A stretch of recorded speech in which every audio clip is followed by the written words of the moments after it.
It ain't funny when the rabbit got the pew pew, is it?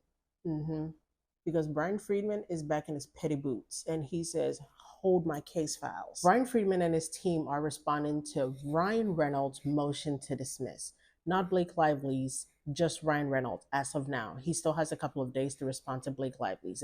And what do you know? Bryan Freedman has delivered yet again, because if you remember, Blake Lively's lawyers thought they were funny. They filed their amended complaint when they started with a quote by Justin Baldoni talking about taking accountability and making people feel uncomfortable. I've realized that I'm too big to fail at this point, so I just crush my enemies and drink their blood. Ryan Reynolds, July 12, 2024. So this is the quote from an article Ryan Reynolds and Hugh Jackman, I believe, were doing. So Bryan Freedman is submitting this memorandum to the judge, asking him to deny the motion. In short, the motion should be denied. And the alternative, should the judge decide to grant this motion or grant it partially, deny it partially, whatever the judge decides to do, if it's not denying it, in the alternative, the court should grant the wayfarer parties leave to amend their complaint, because any defects in the first amended complaint are easily cured based on the facts now known to the wayfarer parties. So Bryan is like, I'm on standby. I'm on standby with new info. I'm on standby with new ways to make this work if for some reason the way we file this does not work for the court anymore.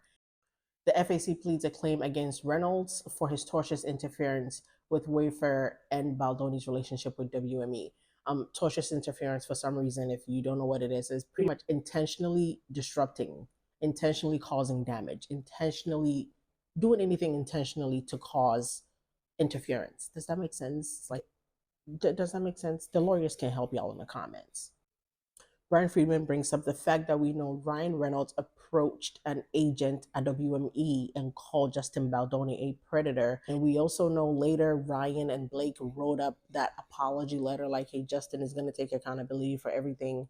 And then had that meeting with WME, which they were like, oh, Justin and Jamie, we want you to put this statement out saying you're sorry for everything that's happening to Blake, even though you have nothing to do with it. And Justin and Jamie refused to do so. So it brings up the fact that we know Ari Emanuel quickly fired Justin Baldoni, not for nothing, but because Justin doesn't make him as much money as Blake and Ryan delivered, as always.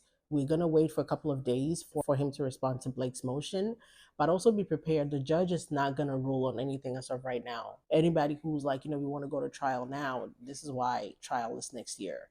All of these motions have to go through, all of these, responses have to come through. We'll wait to hear what Bryan Freedman has to say on Blake's motion, and we'll take it from there.